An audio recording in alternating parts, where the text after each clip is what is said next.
आज बादलों ने फिर साजिश की, जहां मेरा घर था वहीं बारिश की। अगर फलक को जिद है बिजलियां गिराने की, तो हमें भी जिद है वहीं पर आंसियां बनाने की। स्वागत है आप सभी लोगों का सुफलों के इस मंच पर। और जैसा कि आप सभी जानते हैं, डेली करंट अफेयर की सीरीज में हम डेली के करंट अफेयर्स को देखते हैं। तो सबसे पहले आज के करंट अफेयर को स्टार्ट करने से पहले कल के करंट अफेयर को हम रिवाइज कर लेते हैं एक बार। चलिए, 14 तारीख करंट अफेयर को रिवाइज करना जरूरी है। तो पहला क्वेश्चन क्या है हमारा? पहला क्वेश्चन है, हाल ही में किसे तेलंगाना की पहली महिला मुख्य सचिव के रूप में नियुक्त किया गया है? शांति कुमारी जी को। कॉग्निजेंट आईटी प्रमुख ने किसको मुख्य कार्यकारी अधिकारी नियुक्त किया है? रवि कुमार एस जी को। किस बैंक ने national e governance services limited के साथ मिलकर ई बैंक गारंटी सुविधा शुरू की है? SBI, state bank of India ने।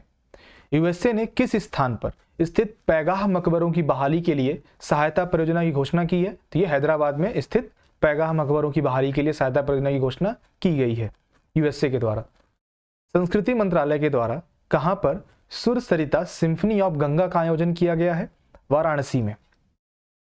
यूएई ने किसको संयुक्त राष्ट्र के 28वें जलवायु परिवर्तन सम्मेलन COP28 के अध्यक्ष के तौर पर नामित किया गया है? तो सुल्तान अल जाबिर को। किस कंपनी ने हाल ही में नई धूल नियंत्रण प्रौद्योगिकी का आविष्कार किया है? तो ये कैम्पडिल ने आविष्कार किया है। ब्राजील ने किसको स्वदेशी लोगों के मंत्रालय के पहले मंत्री के रूप में नियुक्त किया है? तो सोनिया गुजाजारा को। हाल ही में किसने वाराणसी के एमवी गंगा विलास क्रूज का शुभारंभ किया है? नरेंद्र मोदी जी ने।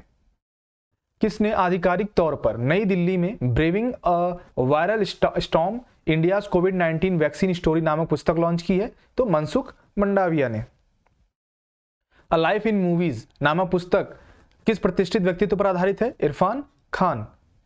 सर्बानंद सोनोवाल ने कहां पर लॉजिस्टिक, जलमार्ग और संचार स्कूल का उद्घाटन किया है? अगरतला में। किसने नई दिल्ली में revolutionaries the other story of how India won it's freedom पुस्तक का विमोचन किसके द्वारा किया गया है? अमित शाह के द्वारा किया गया है। दिसंबर 2022 के लिए ICC player of the month award किसे मिला है? तो मेंस में देखा जाए, पुरुष की कैटेगरी में देखा जाए हैरी ब्रूक को, और फीमेल की कैटेगरी यानी वुमेन्स की कैटेगरी में देखा जाए तो एस्ले गार्डनर को मिला है। दिसंबर के लिए player of the month award ICC की तरफ से दिया गया है।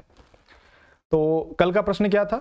हेनले पासपोर्ट इंडेक्स, तो इसको हम अभी देखेंगे। तो आज के करंट अफेयर को 15 जनवरी के करंट अफेयर को देखते हैं, ठीक है। बाकी तो आपने कोटेशन तो पढ़ ही लिया है। चलिए, पूर्व सैनिक दिवस कब मनाया जाता है? सशस्त्र बल पूर्व सैनिक दिवस आपका 13, 14, 12 जनवरी को कब मनाया जाता है? तो साफ साफ दिख रहा है। 7th armed forces veterans day 2023 कब मनाया जाता है? 14 जनवरी को ये मनाया जाता है। और ये ध्यान रखिएगा, ये 14 जनवरी को ही क्यों मनाया जाता है? क्योंकि इसी 14 जनवरी को ही आपका अगर सन लें तो यहाँ पर ले लीजिए 14 जैन 1953 को ही एक जो भारतीय सेना है, सशस्त्र सेना है, उसके जो पहले कमांडर इन चीफ हैं, कौन है? आपके KM करियप्पा।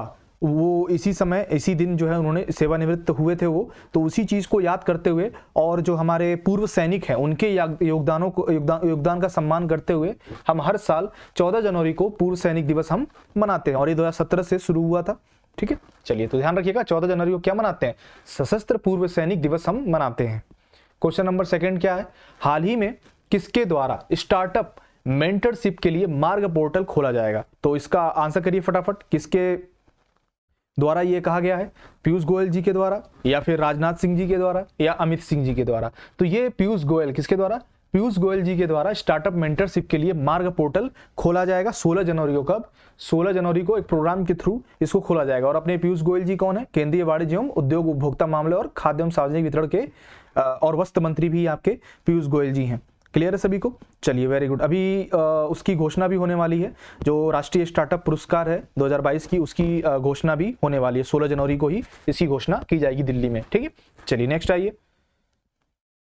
क्वेश्चन नंबर 3, हाल ही में किसने 23वीं नेशनल स्केच चैंपियनशिप में गोल्ड मेडल जीता है? तो इमेज पे आप देख पा रहे होंगे, ये जम्मू कश्मीर की है, 11 साल की है। फलक मुमताज कौन है? फलक मुमताज है, जम्मू कश्मीर की हैं, और ये अभी 11 वर्ष की हैं। और इन्होंने 23वीं नेशनल स्केच चैंपियनशिप में गोल्ड मेडल जीता, और अभी ये 6th क्लास में पढ़ रही हैं। चलिए, नेक्स्ट आइए। और चैंपियन ऑफ चैंपियन का अगर खिताब देखा जाए तो जम्मू कश्मीर की ही नूर अल हया, उन्होंने सीनियर वर्ग में ये जो किताब है वो जीता है, ठीक है। और जूनियर महिला वर्ग में किसने किताब जीता है जम्मू कश्मीर की? हनाया, एक है हनाया निसार, उन्होंने जीता। और सीनियर पुरुष वर्ग में अगर देखा जाए, चलिए ऐसे तो बहुत है, लेकिन जो मेन इंपॉर्टेंट चीज़ क्या है वो हमने देख लिया कि जो फलक मुमताज हैं 23वीं नेशनल स्केच चैंपियनशिप में उन्होंने गोल्ड मेडल जीता है और ये जम्मू कश्मीर की रहने वाली हैं। नेक्स्ट आइए, ऑनलाइन गेमिंग, क्वेश्चन नंबर 4 क्या हमारा? ऑनलाइन गेमिंग में भारत के पहले उत्कृष्टता केंद्र की स्थापना कहां की जाएगी?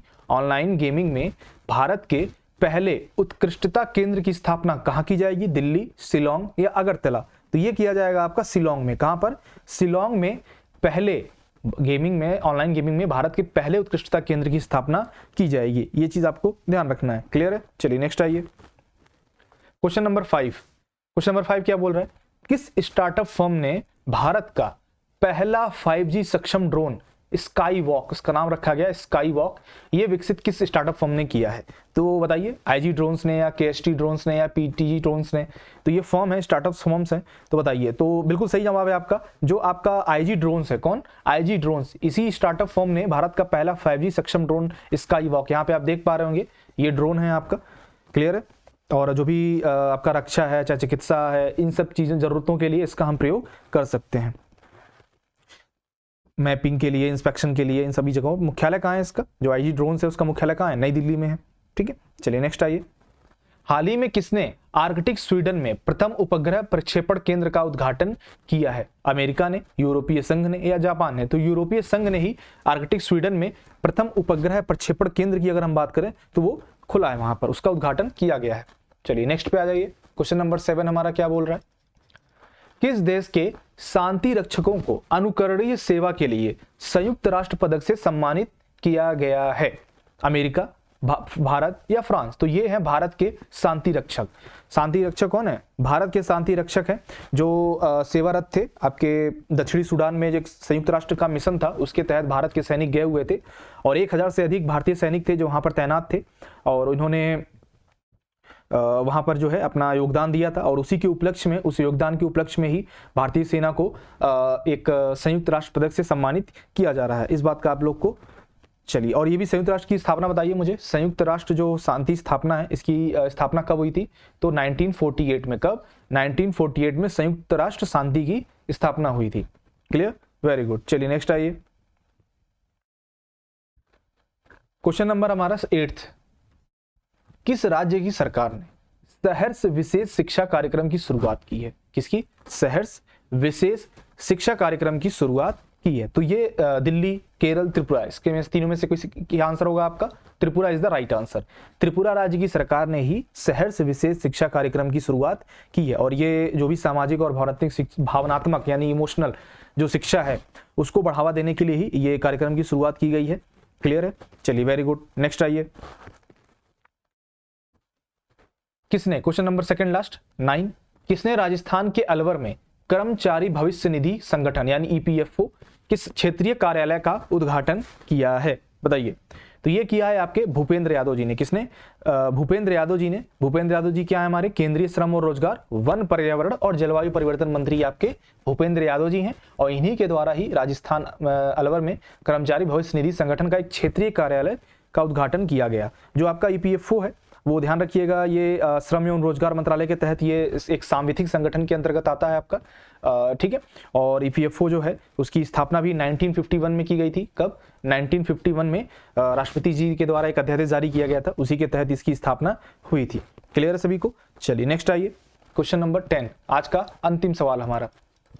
15वें हॉकी विश्व कप का आयोजन कहाँ किया जा रहा है? तो आप सभी को जैसे कि नॉलेज हो गया होगा, हॉकी वर्ल्ड कप जो है अभी स्टार्ट हो चुका है। भारत और स्पेन का पहला मैच था जिसमें भारत ने 2-0 से स्पेन को हरा दिया है। तो ये ओडिशा जो है मेजबानी कर रहा है, भारत अपना ओडिशा मेजबानी कर रहा है वहां पर। तो FIFA Odisha hockey mains world cup 2023 आप देख सकते हैं, भुवनेश्वर और राउरकेला ये दोनों मिलकर करेंगे। एक बिरसा मुंडा जो आपका स्टेडियम है और एक कलिंगा स्टेडियम है, ये दोनों ही मिलकर के जो है 20 मैचों की मेजबानी करेंगे। मतलब भुवनेश्वर 24 करेगा और राउरकेला जो है 20 मैचों की मेजबानी करेगा। ये चीज आपको क्लियर रखना है। चलिए वेरी गुड, नेक्स्ट आइए। नेक्स्ट अब यहाँ पे हमारा कार्यक्रम जो है समाप्त होता है। चलिए तो हम कल के प्रश्नों को देख लेते हैं। हेनले पासपोर्ट इंडेक्स 2023 में भारत की रैंकिंग कितनी है? तो काफी आप लोगों ने अच्छा आंसर किया, योर्स फ्रेंड ने आंसर किया है, वेरी गुड। इसी तरह आंसर करते रहिए, डिटेल में करते रहिए। तो यहाँ पे 85 कौन सा 85वां नंबर है हमारा हेनले पासपोर्ट इंडेक्स में। और ये भी लिखा है उन्होंने कि पहले नंबर पे जापान है, पिछली बार भी जापान था और इस बार भी जापान है। ठीक है, आज के प्रश्न को हम देख लेते हैं। आज का प्रश्न क्या है हमारा? नासा ने किस भारतीय अमेरिकी अंतरिक्ष विशेषज्ञ को मुख्य प्रौद्योगिकीविद के रूप में नामित किया है? एसी चरानिया, मुकुल जैन, विनोद शुक्ला या इनमें से कोई नहीं? इसका आंसर आप कमेंट बॉक्स में कर सकते हैं और जो भी आपके रिव्यूज हैं वो भी आप कमेंट बॉक्स में बता सकते हैं। So thank you so much, take care, bye bye.